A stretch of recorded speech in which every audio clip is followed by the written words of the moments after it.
क्या वाकई आपका इस बात में विश्वास है, यकीन है कि मणिपुर की घटना पर प्रधानमंत्री को नहीं बोलना चाहिए? क्या आप इस बात पर भरोसा रखते हैं कि 3 महीने से वहां हिंसा हो रही है, प्रधानमंत्री मोदी ने मणिपुर नहीं जाकर बहुत अच्छा काम किया? आप खुद को प्रधानमंत्री की जगह रखकर देखिए। देश का एक राज्य चल रहा है, क्या आप लंबे समय तक चुप रह पाएंगे? कितनी मेहनत करनी पड़ जाएगी आपको चुप रहने के लिए? हर समय दूसरा बहाना ढूंढना पड़ेगा, दूसरे विषय की तलाश करनी होगी कि आज क्या करें कि लोग मणिपुर पर ना पूछें, ना बोलने की नौबत आए। प्रधानमंत्री मोदी को केवल अपनी नाकामी पर नहीं बोलना है, वे चाहते तो बोलने के नाम पर मणिपुर की जनता से शांति की अपील भी कर सकते थे, जो उन्होंने नहीं की। अगर इन सवालों पर आपको विश्वास है कि ये सवाल सही हैं और प्रधानमंत्री को बोलना चाहिए था, तब फिर आपको लोकसभा में उनके खिलाफ लाए गए अविश्वास प्रस्ताव को ध्यान से सुनना चाहिए। इस पर जितने भी लोग बोल रहे हैं उन सभी को, इन 9 वर्षों में प्रधानमंत्री मोदी के खिलाफ यह दूसरा अविश्वास प्रस्ताव है। अविश्वास प्रस्ताव पर 3 दिनों तक बहस चलेगी और 10 अगस्त को प्रधानमंत्री नरेंद्र मोदी जवाब देंगे। तृणमूल कांग्रेस के प्रोफेसर सौगता रॉय ने जब कहा कि प्रधानमंत्री संसद नहीं आते हैं, इस पर उन्हें कहा गया कि प्रधानमंत्री के खिलाफ निजी आरोप ना लगाएं। प्रधानमंत्री सदन में नहीं आते हैं, यह निजी आरोप कैसे हो सकता है? आज बहस की शुरुआत कांग्रेस के सांसद गौरव गोगोई ने की और सत्ता पक्ष की तरफ से पहला जवाब बीजेपी के सांसद निशिकांत दुबे ने दिया। आप भी निशिकांत दुबे का भाषण लोकसभा की वेबसाइट से निकालकर पूरा पढ़िए और उनके भाषण का वीडियो भी सुनिए, जो लोकसभा के यूट्यूब चैनल पर मौजूद है। ये सारी तस्वीरें मणिपुर की हैं, जो 3 महीने से जल रहा है, जहां हथियार लूटे गए हैं, हत्याएं हुई हैं, बलात्कार की घटनाएं हुई हैं, हजारों लोगों का विस्थापन हुआ है। लेकिन बीजेपी सांसद निशिकांत दुबे के भाषण में मणिपुर का जिक्र इतना ही है कि वे विपक्ष की आलोचना करते समय मणिपुर का धन्यवाद करते हैं। क्या मणिपुर की यह हालत धन्यवाद योग्य है कि इसके बहाने विपक्ष के पुराने इतिहास को दोहराने का उन्हें मौका मिला? विपक्ष पर आरोप लगाने के लिए बीजेपी सांसद निशिकांत दुबे मणिपुर का धन्यवाद अदा करते हैं। क्या सांसद महोदय इन तस्वीरों को देखते हुए धन्यवाद कर रहे हैं, या फिर अपनी पार्टी की सरकार और केंद्र सरकार से सवाल करना चाहिए था कि ऐसे हालात क्यों हैं? निशिकांत दुबे ने एक शब्द इस बात पर नहीं कहा कि प्रधानमंत्री मणिपुर क्यों नहीं गए, मणिपुर पर क्यों नहीं बोल रहे हैं, या मणिपुर को लेकर क्या क्या प्रयास कर रहे हैं। निशिकांत दुबे अपनी सरकार के वर्तमान को भूल गए और कांग्रेस की सरकार के समय के इतिहास को गिनाने लग गए कि कब कब विपक्ष की सरकारें गिराई गईं।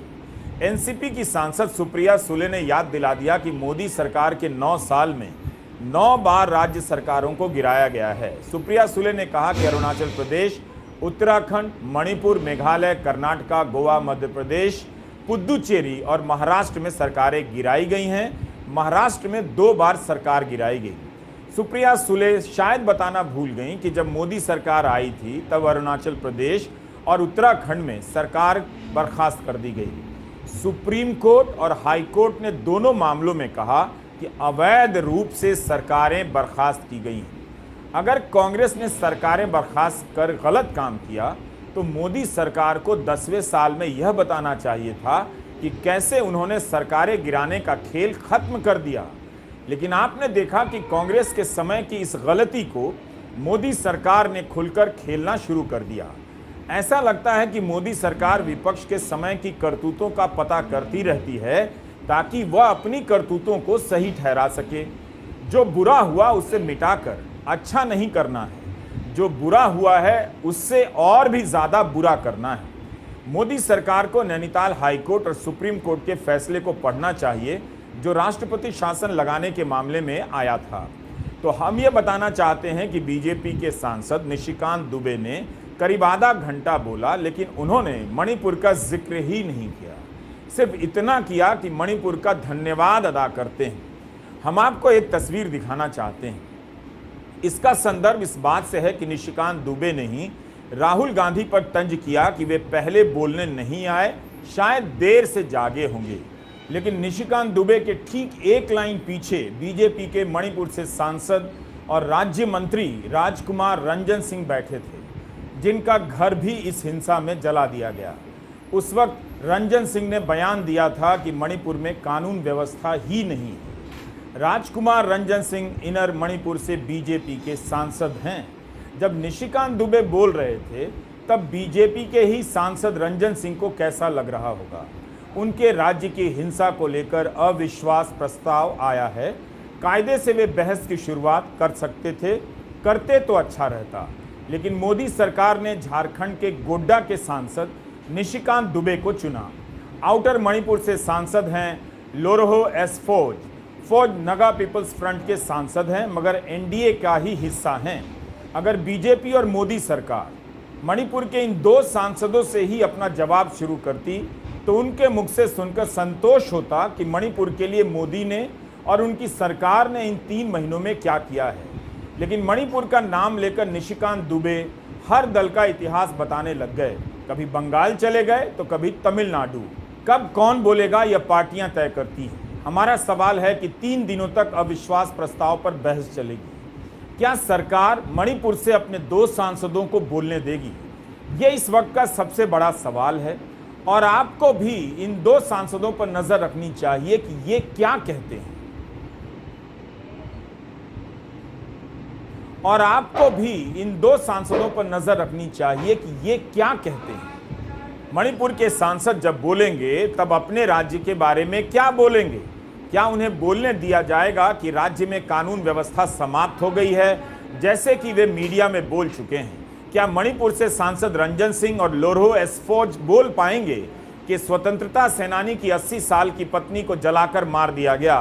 स्वतंत्रता सेनानी के बेटे ने कहा था कि इस घटना पर प्रधानमंत्री क्या बोलेंगे? एक सैनिक ने कहा कि वह कारगिल में देश की रक्षा के लिए लड़ा, मगर भीड़ से अपनी पत्नी की रक्षा नहीं कर सका, जिसे भीड़ ने नंगा कर घुमाया था। मणिपुर की घटना को लेकर मिजोरम में हजारों लोगों ने मार्च निकाला और उसमें मिजोरम के मुख्यमंत्री और उनके तमाम मंत्री भी शामिल हुए। उस मार्च में मणिपुर के मुख्यमंत्री बीरेन सिंह के खिलाफ नारे लगाए गए। हमारा सवाल है कि मिजोरम से सांसद मिजो नेशनल फ्रंट के सी लाल सोरंगा को बोलने का मौका मिलेगा या नहीं? क्या वो बोलेंगे तो उनका भाषण विपक्ष के भाषणों से मेल खाएगा या निशिकांत दुबे के भाषण से मेल खाएगा? अविश्वास प्रस्ताव असम के कालियाबोर से कांग्रेस के सांसद गौरव गोगोई ने पेश किया, क्योंकि इसका नोटिस उन्होंने ही दिया था। आप निशिकांत दुबे के साथ साथ गौरव गोगोई का पूरा भाषण लोकसभा की वेबसाइट पर जाकर पढ़िए और संसद टीवी के यूट्यूब चैनल पर जाकर सुनिए। आप पाएंगे कि गौरव गोगोई के भाषण का ज़्यादातर हिस्सा मणिपुर तक ही सीमित रहा और उसी से संबंधित रहा। उनके भाषण से आपको पता चलेगा कि वे मणिपुर को लेकर प्रधानमंत्री से क्यों सवाल कर रहे हैं, क्या सवाल कर रहे हैं। उनका जवाब देने आए निशिकांत दुबे के जवाब का संबंध गौरव गोगोई के उठाए सवालों से था भी या नहीं, ये आप तय करें तो बेहतर रहेगा। गौरव गोगोई इंडिया अलायंस के उन सांसदों में शामिल हैं जो मणिपुर का दौरा करने गया था। गौरव गोगोई ने यही सवाल किया कि विपक्ष ने दौरा किया मगर प्रधानमंत्री मणिपुर का दौरा करने क्यों नहीं गए? सरकार ने प्रतिनिधिमंडल तक क्यों नहीं भेजा? गृहमंत्री अमित शाह मणिपुर गए, कहकर आए कि 15 दिन में फिर जाएंगे, मगर दोबारा नहीं गए। 5000 से ज्यादा हथियार लूटे गए, 35 पुलिस थानों पर हमला हुआ है। क्या यह राष्ट्रीय सुरक्षा का मामला नहीं है?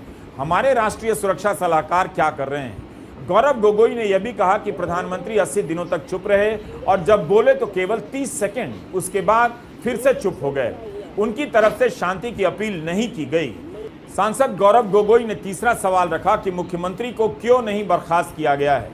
जब भी चुनाव आता है तब तो गुजरात, उत्तराखंड और त्रिपुरा के सीएम को बदल दिया जाता है, लेकिन बीरेन सिंह को बर्खास्त नहीं किया जाता है। पहाड़ पर एक वर्ग है तो वैली में एक दूसरा वर्ग रहने लगा है। जो सरकार एक इंडिया की बात करती थी उसने 2 मणिपुर बना दिया। तो ये जो घटनाएं मणिपुर में हो रही है, इसको ये हम ना समझे कि उत्तर पूर्वांचल के किसी कोने में हो रहा है, ये भारत में हो रहा है। अगर मणिपुर जल रहा है तो भारत जल रहा है। अगर मणिपुर में आग लगी है तो भारत में आग लगी है। अगर मणिपुर विभाजित हुआ है तो भारत विभाजित हुआ है। तो आज हम सिर्फ मणिपुर की बात नहीं कर रहे, हम भारत की बात कर रहे हैं। सर, हमारी मांग स्पष्ट थी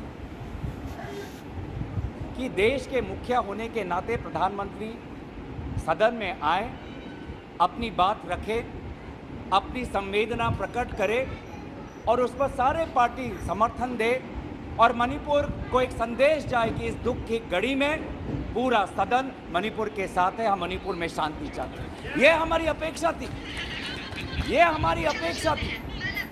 लेकिन अफसोस की बात है कि ऐसा नहीं हुआ।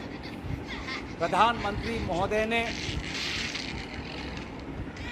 एक मौन व्रत लिया कि सदन में ना लोकसभा में कुछ बोलेंगे ना राज्यसभा में कुछ बोलेंगे और इसीलिए अध्यक्ष महोदय ये नौबत आनी पड़ी कि हम अविश्वास प्रस्ताव के द्वारा प्रधानमंत्री मोदी जी का मौन व्रत हम तोड़ना चाहते हैं। सवाल दूसरा कि लगभग 80 दिन क्यों लगे प्रधानमंत्री मोदी जी को मणिपुर पे कुछ बोलने के लिए, और जब बोले तो सिर्फ 30 सेकंड के लिए बोले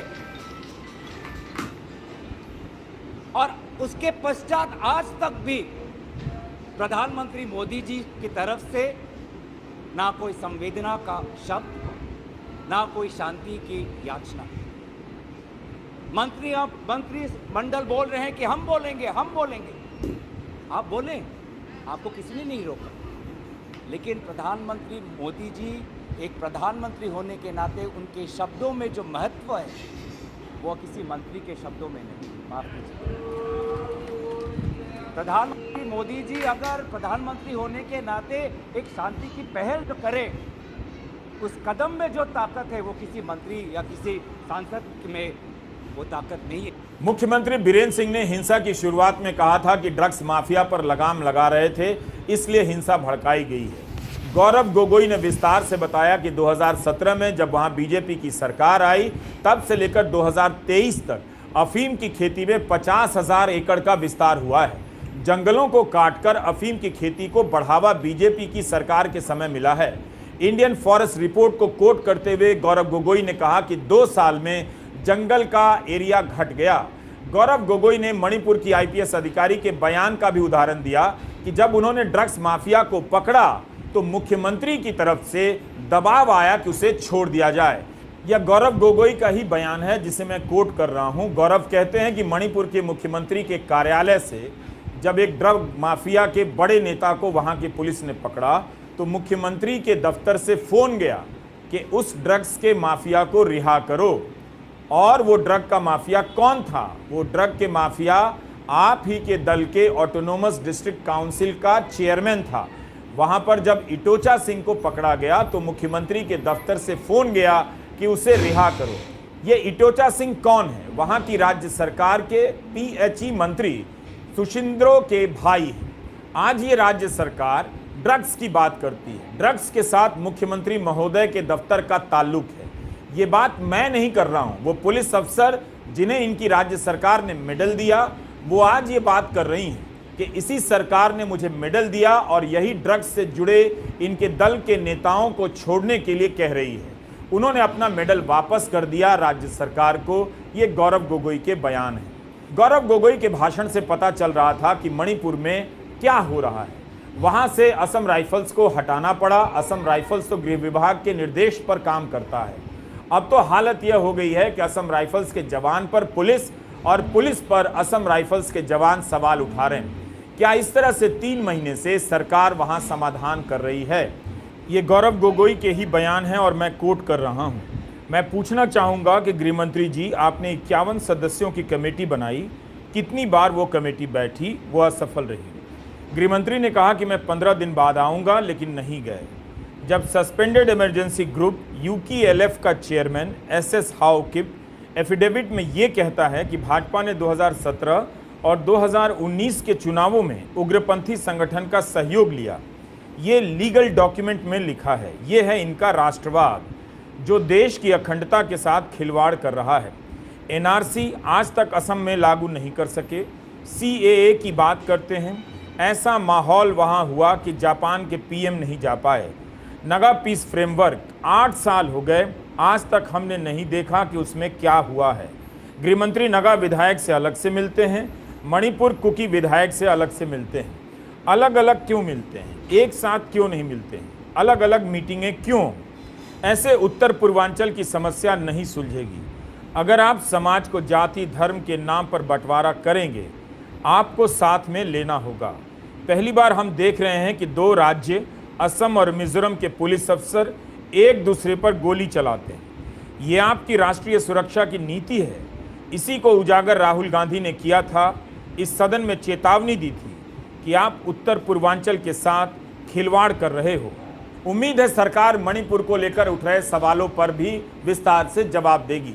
विपक्ष के नेता भी मणिपुर पर बोलने उठे तो महंगाई से लेकर अन्य पहलुओं पर बात करने लग गए, जिस तरह से निशिकांत दुबे और अन्य सत्ता पक्ष के सांसदों ने किया।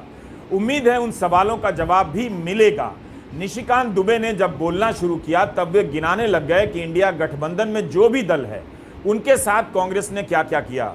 जैसे डीएमके की सरकार को कांग्रेस ने बर्खास्त किया, टीएमसी की सरकार के खिलाफ शारदा नारदा केस कांग्रेस के समय किया गया। पर निशिकांत दुबे यह बताना भूल गए कि इसी केस में टीएमसी सांसद मुकुल रॉय के खिलाफ सीबीआई की जांच चल रही थी। उन्हें टीएमसी से बीजेपी में ले आया गया। क्यों लेकर आए? एनसीपी के बारे में निशिकांत दुबे ने कहा कि 70,000 करोड़ के घोटाले के आरोप कांग्रेस के समय लगाए गए। हमने क्या किया? दरअसल वे बताना भूल गए कि उन्होंने क्या किया। प्रधानमंत्री नरेंद्र मोदी जब अमेरिका से लौट कर आए तो भोपाल में कार्यकर्ताओं से कहने लगे कि एनसीपी ने 70,000 करोड़ का घोटाला किया है। उसके कुछ ही दिनों के भीतर एनसीपी के अजीत पवार बीजेपी सरकार में उप मुख्यमंत्री बना दिए जाते हैं। निशिकांत जी को याद ही नहीं आया कि उन्होंने क्या किया। अजीत पवार पर मोदी सरकार के समय ईडी ने केस दर्ज किया, संपत्ति जब्त की। अजीत पवार के सहयोगी उप मुख्यमंत्री देवेंद्र फडणवीस और बीजेपी के नेता भी उन पर हजारों करोड़ रुपए के घोटाले के आरोप लगाते थे, जेल भेजने की बात करते थे, उन्हें उप मुख्यमंत्री बना दिया। ये किया। आखिर में निशिकांत दुबे ने अपनी बात यह कहकर खत्म की। निशिकांत दुबे को मैं कोट करता हूं, वे कहते हैं कि जितनी बहस होगी वो प्रधानमंत्री जी की नीतियों का चीरहरण करेंगे, जैसे द्रौपदी का चीरहरण हुआ है। जब द्रौपदी का चीरहरण हो रहा था तब भीष्म पितामह, कृपाचार्य, द्रोणाचार्य, धृतराष्ट्र, जयद्रथ, चाहे वो युधिष्ठिर हो चाहे वो अर्जुन हो, सभी मौन धारण किए हुए थे। आज यदि प्रधानमंत्री जी का गरीब के हितैषी का चीरहरण करेंगे तो जिस तरह से ना धृतराष्ट्र बचा, ना दुर्योधन बचा, ना भीष्म पितामह बचे, ना अर्जुन बचा, ना युधिष्ठिर बचा, आप में से कोई नहीं बचेगा। 2024 में आप में से कोई वापस नहीं आएगा। हम 400 सीटों के साथ वापस आएंगे। ये निशिकांत दुबे का बयान है। नवीन पटनायक की पार्टी बीजेडी ने अविश्वास प्रस्ताव का विरोध किया। बीजेडी सांसद पिनाकी मिश्रा ने कहा कि कांग्रेस कहती है कि प्रधानमंत्री सदन में नहीं आते हैं, उन्हें आकर बोलना चाहिए। कायदे से किसी भी सांसद को यही कहना चाहिए कि प्रधानमंत्री को सदन में आना चाहिए और बोलना चाहिए। लेकिन बीजेडी सांसद पिनाकी मिश्रा ने कहा कि देश में प्रधानमंत्री जैसा वक्ता नहीं है। वे जब बोलते हैं तब कांग्रेस की कपकपी छूट जाती है। यह जानते हुए भी कांग्रेस उनसे बोलने की मांग करती है। मगर पिनाकी मिश्रा भूल गए कि देश के सबसे बड़े वक्ता और प्रधानमंत्री ने 9 साल में एक भी लाइव प्रेस कॉन्फ्रेंस नहीं की। वे प्रधानमंत्री के समर्थन में तर्क देते देते उस जमीन पर चले गए जो फिसलन भरी थी। पिनाकी मिश्रा महिलाओं को नंगा घुमाने के वीडियो पर बोलते समय रवांडा से लेकर सर्बिया चले गए और बताने लग गए कि जहां भी इस तरह की हिंसा की घटनाएं हुई हैं, टकराव की घटनाएं हुई हैं, ऐसा होता रहा है। ऐसा लग रहा था कि सांसद महोदय उस वीडियो को सामान्य घटना की तरह पेश कर रहे हैं, जिसे देखकर खुद प्रधानमंत्री विचलित हो गए थे और उन्होंने 30 सेकंड का बयान दिया। मगर पिनाकी मिश्रा कहते हैं कि हमने ये सब अफ्रीकी देशों में देखा है, रवांडा में हुतू और तुत्सी के बीच देखा है, बुरुंडी, सर्बिया, बोस्निया हर्जेगोविना में देखा है। यह हमारी राजनीति और समाज में होता रहा है। बताइए, मणिपुर की तुलना वो रवांडा से करने लग गए। मणिपुर किस देश में है और प्रधानमंत्री नरेंद्र मोदी किस देश के प्रधानमंत्री हैं? इस तर्क के साथ पिनाकी मिश्रा महिलाओं के आरक्षण की मांग की तरफ प्रस्थान कर जाते हैं। वीडियो के मसले पर पिनाकी मिश्रा ने जिस तरह से सरकार का बचाव किया है, वैसा बचाव तो खुद सरकार ने भी अपना नहीं किया होगा। इसी मसले पर सुप्रिया सुले का भाषण भी आप सुनिएगा। इस बहस के दौरान विपक्ष सरकार से सवाल करता रहा, सत्ता पक्ष के दावों को चुनौती भी देता रहा। Shameful blunders in Manipur of the state government, and I demand that just today after this the chief minister must resign. I mean, how can you allow this, sir? How this is? People dead 179, people displaced 60,000, relief camps 350, still in camps 40,000 people, houses burned 3,662, religious places burned 321, companies by the companies of Central Force deployed 161, and cases of rioting, murder, rape 10,000, sir. 10,000 से ज़्यादा. Have we become so insensitive? This is the problem with this government. And Maharashtra के कल्याण से शिवसेना सांसद श्रीकांत शिंदे ने हनुमान चालीसा ही पढ़ दिया। श्रीकांत शिंदे के पिता एकनाथ शिंदे महाराष्ट्र के मुख्यमंत्री हैं। कांग्रेस नेता जयराम रमेश ने मोदी सरकार के मंत्री किरण रिजिजू को चुनौती दी है। कहा है कि किरण रिजिजू ने लोकसभा में कहा है कि प्रधानमंत्री ने अपने मंत्रियों को निर्देश दिया है कि हर 15 दिन में किसी को पूर्वोत्तर जाना है। इस पर जयराम रमेश ने उनसे पूछा है कि पिछले 97 दिनों में कितने मंत्रियों ने पूर्वोत्तर का दौरा किया है, इसका डिटेल वे सामने रखें, उन्हें चुनौती देते हैं। यही नहीं, राज्यसभा में विपक्षी गठबंधन इंडिया ने केंद्रीय मंत्री पीयूष गोयल के खिलाफ विशेषाधिकार हनन का नोटिस दिया और पूरे दिन के लिए सदन का बहिष्कार किया। जयराम रमेश ने ट्वीट किया है कि पीयूष गोयल ने आपत्तिजनक टिप्पणियां की हैं, उन्हें माफी मांगनी होगी। उधर लोकसभा में अविश्वास प्रस्ताव पर बहस चल रही है। इतिहास से लेकर वर्तमान के किस्से बताए जा रहे हैं। इस बहस में मणिपुर एक छोटे स्टॉपेज की तरह आता है। जैसे ही विपक्ष से बहस की माइक बीजेपी के पास जाती है, अतीत से लेकर वर्तमान तक सब आ जाता है, मणिपुर नहीं आता है।